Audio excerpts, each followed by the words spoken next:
have to face many challenges. And it was almost 25 years back when I was looking after Netaji Subhash Engineering College, but very new, very young. I was with GRC, with my dad, looking after the administration, but I was not an engineer by profession. Then came the reality that we have to go for schools. Otherwise, the journey of the students will be stopped somewhere. So why not build schools and these students come to the college? I remember a few people, mainly one very close person of mine, who had clearly told, after all, she's a lady, so she cannot look after engineering colleges. So I think a small project like school can only be what she can be into. That was the starting.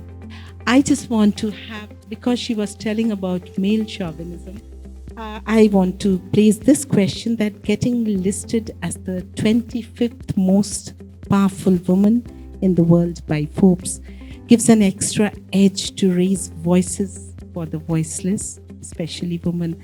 How have you used this tag to empower women?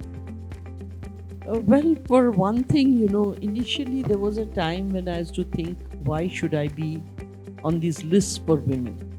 Why not for, general?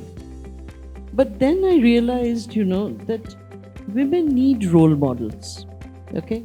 They need to have people who have risen from very ordinary circumstances in order to get them to cross the humps that come in their life. Because most of us come from very ordinary backgrounds with nothing special to recommend us. And it's a lonely journey. As you make the way, it's a very lonely journey, like you said. In fact, even when I was chairman, when I was about to be appointed as chairman, I was told that there were questions raised by people in the bureaucracy that will she be able to handle 270,000 women? Okay? 270,000 people, employees. Will she be able to handle it as a woman? And they didn't know that there was a time when I was in the branch that I had, and the branch had been closed by a wildcat strike by certain people, that I had not only had a police lathi charge, but I entered the bank in a police jeep. I'd done that as well, okay? And there were people who knew about it and said, I don't think that will be a challenge for her. Being a woman is not what should keep her back from being made the chair. And since then, a number of banks have had women chairs. So the fact is, as you rightly say, perception is difficult to overcome. There will always be people who will have these doubts in their minds as to what is a woman's job, what is a man's job, is there a distinction, can each one do the other? In my mind, the feeling is very clear. Women need to show the way. They need to break barriers. It doesn't matter whether you see a woman operating a lift or a woman becoming a chair. Both are breaking ceilings. Most of us always thought about lifts as being operated by men. How many women have you seen operating lifts?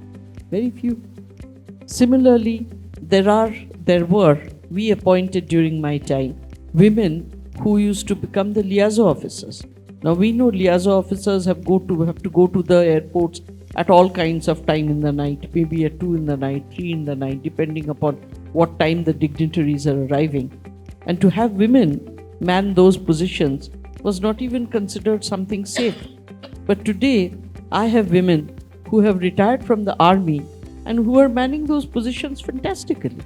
They are so good at it.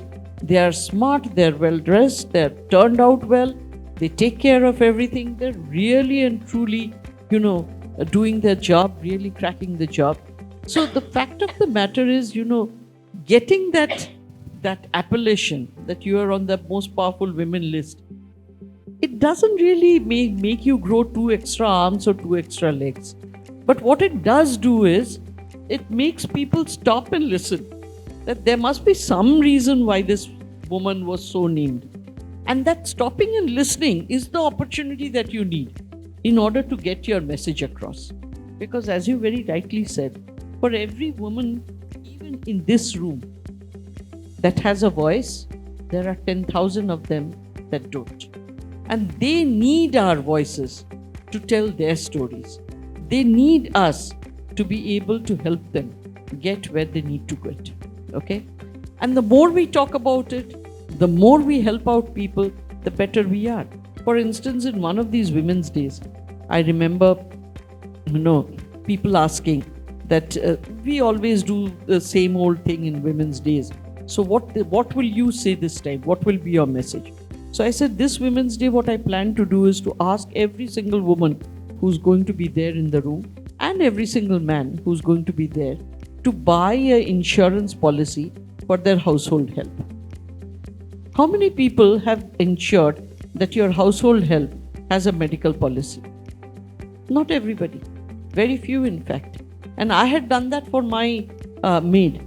And at this point of time, she has a coverage of 5 lakhs. And she doesn't have to pay a huge amount. It's a small amount that she pays. But the fact of the matter that she's had it for so long, in fact, as she goes up in age, and I know some point of time it will be used, but a premium is still small because she hasn't used it till now. But she has it, and it's a matter of great pride and satisfaction for her that even if she goes into the village, if she goes and retires, whatever it is, she will at least have something in case she falls sick, which is not the same thing as the rest of the villagers. But she is spreading the knowledge herself. You just give this amount of money and you'll still be able to go into a good hospital and get good treatment. So every time you help out a woman, every time you tell a woman to do new things, every single one of those times, you are using your voice to help out one more person who in turn will help out a few more. Okay? So I think, that's the only thing that this does.